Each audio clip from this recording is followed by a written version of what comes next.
ये गाड़ियाँ family point of view से one of the best choice रहने वाली है। जो कोई बाइक लेकर कमाना चाहता है, रैपिडो, जोमेटो, डिलीवरी का काम करना चाहता है, उसके लिए इस गाड़ी का कोई तोड़ रहने नहीं वाला। ये गाड़ी आपको सेगमेंट में सबसे ज़्यादा माइलेज निकाल के देने वाली है और ये चीज़ मैं फॉर श्योर विद प्रूफ कह सकता हूँ। ये देखो यहाँ पर पावर की लाइट जब आपकी ब्लिंक होगी, आप समझ लेना माइलेज थोड़ा कम ही मिलेगा। अगर आप 5-7 साल गाड़ी रखना चाह रहे हो, उसके बाद बेचने जाओगे, तो फॉर श्योर टीवीएस के कंपैरिजन में आपको हीरो में ज़्यादा रीसेलिंग मिलेगी। बट यार मैं एक चीज़ बोलना चाहूँगा, स्प्लेंडर को चलाया है मैंने, HF डिलक्स को चलाया है, शाइन 100 को चलाया है। ये गाड़ी पे बैठने के बाद ही आपको मजबूती फील होने वाली है। इतनी ड्यूरेबल ये बाइक है ना भाई। क्या आप भी एक ऐसी बाइक लेने निकले हो जो बहुत ज़्यादा मजबूत हो, माइलेज बढ़िया निकाल के दे, और जहां तक कि पैसे देने की बात आती है ना, प्राइस की बात आती है, 1 लाख रुपए छोड़ो, 80,000 रुपए के भी अंदर ऑन रोड मिल जाए, तो आज की वीडियो आपके लिए रहने वाली है। बिकॉज आज हमारे साथ है टीवीएस रेडियन 110 सीसी, 65,000 रुपीज की एक शोरूम प्राइस से स्टार्ट हो जाती है, 80,000 रुपए के अंदर ऑन रोड ये मिलने वाली है। कंपटीशन की बात करें तो इंडियन मार्केट में इस प्राइस पॉइंट पे शाइन की 100, HF डिलक्स, स्प्लेंडर जैसे ऑप्शंस मिल जाते हैं। बट ये गाड़ी क्यों बेटर रहने वाली, क्यों प्रैक्टिकल रहने वाली, ये आपको आज की वीडियो में पता लगने वाला है। प्रॉपर चला कर देखेंगे, इनिशियल पिकअप देखेंगे, माइलेज क्या निकाल के देने वाली है, और आप अगर डिलीवरी का काम करते हो, ऑफिस अप डाउन करते हो, तो ये कैसी चॉइस रहने वाली, सारी बातें डिटेल में करने वाले हैं। तो इंट्रो में यहाँ पर ज्यादा टाइम वेस्ट करते नहीं है, चलते हैं इसे राइड करने के लिए। सबसे पहले तो एग्जॉस्ट थंब की बात करते हैं, बाइक को स्टार्ट कर लेता हूँ। काफ़ी साइलेंट रहने वाली है, सेल्फ के साथ साथ आपको यहाँ पर किक भी मिल जाती है। एक बार मैं आपको किक से भी ऑन करके दिखा देता हूँ। सो किक से भी काफ़ी इजीली स्टार्ट हो जाती है। 4 गियर मिलते हैं, चारों पीछे लगेंगे। यहाँ से लेते हैं यू टर्न और करते हैं बाइक का लॉन्च। इसका इनिशियल पिकअप देखते हैं। देखो पावर डिलीवरी तो लीनियर ही मिलने वाली है। क्या माइलेज निकाल के देती है, क्या पावर स्पेक्स है, डायरेक्ट हाईवे पे चलते हैं और डिटेल में डिस्कस करते हैं। मेन रोड पे आ चुके हैं, सनसेट भी होने वाला है। राइड को बिल्कुल भी स्किप मत करना, बिकॉज सारी बातें डिटेल में शेयर करने वाला हूँ। सबसे पहले इसके इंजन से स्टार्ट करते हैं। अब ये गाड़ी जिस कीमत पे आती है ना भाई, सबसे पावरफुल और सबसे बड़ा इंजन मिलता है, बिकॉज इसमें आपको 110 सीसी का एयर कूल्ड इंजन मिलने वाला है, जो कि काफ़ी बढ़िया 8.17 PS की पावर एंड 8.7 Nm का टॉर्क निकाल के देती है। तो ये जो पावर स्पेक्स है, अगर आप शाइन से कंपेयर करते हो, शाइन की 100, HF डिलक्स, तो इन सब गाड़ी में 100 सीसी के भी अंदर 97-98 सीसी के इंजन मिलते हैं। तो उसके कंपैरिजन में आपको ज़्यादा पावर इसमें फील होने वाली है। और आप देखो हाई स्पीड तो इस गाड़ी को ले जा नहीं सकते, बिकॉज एक एंट्री लेवल बाइक है, बट आप 60-70 आराम से क्रूज़ कर सकते हो। मतलब अगर मैं यहाँ पर देखो 70-80 की भी स्पीड ले जा रहा हूँ ना, कोई वाइब्रेशन यहाँ पर फील नहीं हो रहा है। ब्रेक टेस्ट करके दिखाता हूँ, ये देखो। ब्रेकिंग रिस्पांस की बात करें ना तो यार डिसेंट रहने वाला है, बिकॉज देखो ड्रम सेटअप मिलता है। और एक कमी है कि यार फ्रंट में आपको 130 डायमीटर का मिलता है, बट रियर में आपको 110 डायमीटर का ड्रम ब्रेक मिलता है, जो कि बेसिक सारी गाड़ियों में 130 डायमीटर ही रहता है स्टैंडर्ड। तो ये एक सीन रहने वाला है। अभी नई यूनिट है तो गियर भी थोड़े हार्ड आ रहे हैं। बट यार मैं एक चीज़ बोलना चाहूँगा, स्प्लेंडर को चलाया है मैंने, HF डिलक्स को चलाया है, शाइन 100 को चलाया है। ये गाड़ी पे बैठने के बाद ही आपको मजबूती फील होने वाली है। इतनी ड्यूरेबल ये बाइक है ना, आपको यूट्यूब पे टेस्ट भी देखने को मिल जाएंगे, जो लोग गाड़ी शोरूम में फेंक के दिखा रहे हैं लिटरली।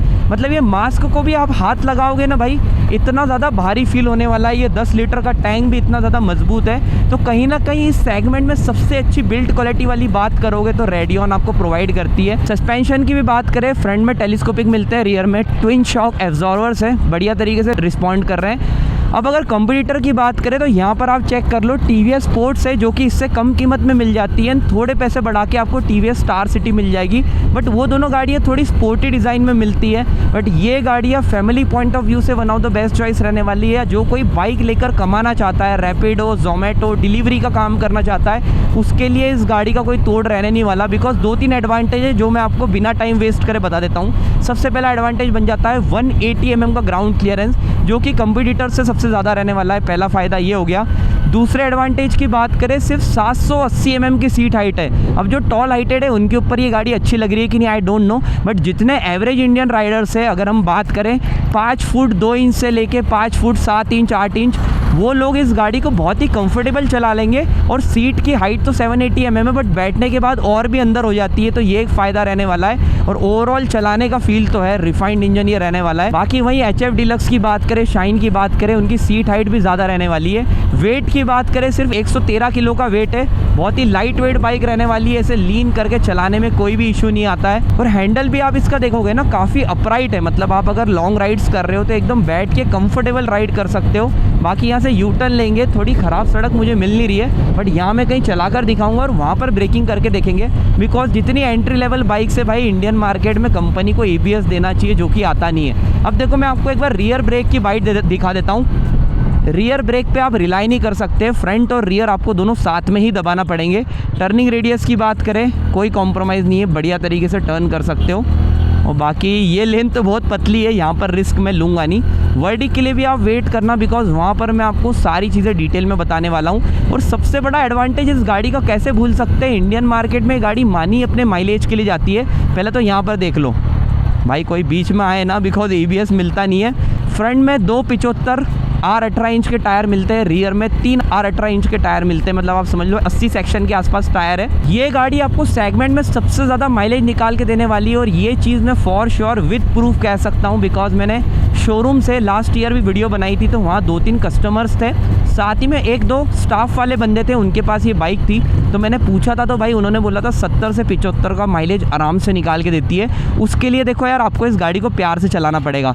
मैं तो आपको टेस्ट करने के लिए थोड़ा रैव हार्ड करके दिखाता हूँ। अब देखो मैं यहाँ पर गियर चेंज कर रहा हूँ, लाइट को ब्लिंक होने नहीं दे रहा हूँ। ये देखो यहाँ पर पावर की लाइट जब आपकी ब्लिंक होगी, आप समझ लेना माइलेज थोड़ा कम ही मिलेगा। बट जहाँ पर अगर मैं पावर की लाइट ब्लिंक नहीं होने दूँ, धीरे धीरे ये थ्रॉटल को बढ़ाऊँ, देखो यहाँ पर अगर पावर की लाइट को मैं ब्लिंक नहीं होने दूंगा तो गाड़ी बहुत बढ़िया माइलेज देगी। और अगर मैं भाई ऐसे रेड लाइन चलाऊंगा तो आप ज़्यादा माइलेज इससे एक्सपेक्ट कर नहीं सकते। कलर चॉइसेस भी ढेर सारे मिल जाती है, ब्लैक कलर मिल जाते हैं, फीचर्स भी ढेर सारे मिल जाते हैं। बट लोग इसका स्टैंडर्ड मॉडल ही लेना पसंद करते हैं, जो कि अभी मैं राइड कर रहा हूँ। और राइड करने में वाकई में बहुत बढ़िया मज़ा आ रहा है। बिकॉज आज की तारीख में अगर आप एक सादी स्कूटर लेने जाते हो, मतलब एक इलेक्ट्रिक स्कूटर को तो हटा दो, अगर आप जुपिटर एक्टिवा जैसी गाड़ी लेने जाते हो, 1 लाख से 1,10,000 रुपये चली जाती है। बट भाई आप सोच रहे हो, ये गाड़ी 1 लाख छोड़ दो, 80,000 रुपये के भी अंदर मिल रही है। मतलब इस प्राइस पॉइंट में तो आपको इंडियन मार्केट में इतनी पावरफुल बाइक, रिलायबल बाइक मिलने नहीं वाली। एक चीज़ में देखो आपको फ़ायदा मिलने वाला है हीरो में, हीरो के पार्ट्स थोड़े सस्ते रहने वाले हैं as compare two radian.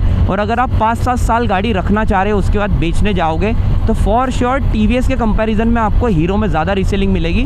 But Indian roads पे देख लो, TVS की गाड़ियाँ आपको अक्सर देखने को मिलेगी। ऐसा नहीं है कि भाई लोग खरीद ही नहीं रहे। आप ऐसा मुंह घुमाओगे ना इधर उधर, तो आपको HF deluxe, sports as well as Radeon देखने को मिल ही जाती है, शाइन भी मिल जाती है। तो ये सीन रहने वाला है कि देखो इस सेगमेंट की सारी गाड़ियाँ बिकती है। बट मैं आपको वर्डिक्ट शेयर करता हूँ कि यार आपको कौन सी गाड़ी लेना चाहिए। तो देखो गाइस, मैंने जैसा कि आपको बताया, आपका अगर एक पर्पज़ है, आप ऑफिस अप डाउन जा रहे हो, डिलीवरी का आपका काम है, या फिर आपके कुछ ऐसे दूसरे बिजनेसेस है जहाँ पर आपको गाड़ी को ज़्यादा चलाना पड़ता है, ज़्यादा ग्राउंड क्लियरेंस चाहिए, कंफर्टेबल बाइक चाहिए और माइलेज बढ़िया चाहिए, तो ये गाड़ी रहने वाली है। बिकॉज देखो मजबूती के तौर पे तो मैं मानता हूँ ये गाड़ी का कोई तोड़ नहीं है। आप लिटरली, मैं तारीफ जबरन की नहीं कर रहा हूँ, ये मास्क को आप अगर ऐसे प्लास्टिक मोड़ के भी देखोगे ना, आपको बिल्ड क्वालिटी अलग लेवल की फील होने वाली है। अब TVS की गाड़ी है, आफ्टर सेल बढ़िया रहने वाला है, रोड पे आपको अक्सर देखने को मिल जाती है, जैसा कि मैंने बताया। अब वर्डिक्ट की जहाँ तक की बात आती है, मन बना ही लिया है कि भाई स्प्लेंडर लेनी है, HF डिलक्स लेनी, तो मैं कुछ बोलूँगा ही नहीं। बिकॉज रिलायबल गाड़ी है, बढ़िया गाड़ी है, लोग लेते हैं आँख बंद करके। प्लेटिना भी लोग लेते हैं, प्लेटिना भी एक अच्छा कंपटीशन इसका बन जाता है। बट अगर एक मजबूत गाड़ी चाह रहे हो, लंबी सीट, कंफर्टेबल गाड़ी और कम पैसे में चाह रहे हो, सबसे पहला एडवांटेज ये कम पैसे में मिलने वाली गाड़ी। 80,000 रुपये के अंदर एक ऑन रोड बाइक चाह रहे हो, 20,000 आप समझ लो 2-3 साल आप वो पेट्रोल यूज़ कर लोगे, तो फॉर श्योर आप इस गाड़ी को ले सकते हो। मेरी तरफ से तो भाई कंप्लीट हाई, बिकॉज बढ़िया मुझे लगी चलाने में। एज सच TVS की आफ्टर सेल से रिलेटेड कोई इशू आने नहीं वाला। बाकी आज के क्विक राइड एक्सपीरियंस को एंड करते हैं। आई होप आपको वीडियो में मज़ा आया होगा। यहाँ तक देखिए, अच्छी लगी हो तो यार लाइक करना, चैनल को सब्सक्राइब कर लेना। ऐसे अगर इमीडिएट ब्रेकिंग करने जाओगे ना, जब लोग बीच में आते हैं, वहाँ आपको डिस्क की कमी होगी। बाकी एज सच भाई बढ़िया तरीके से चला सकते हो।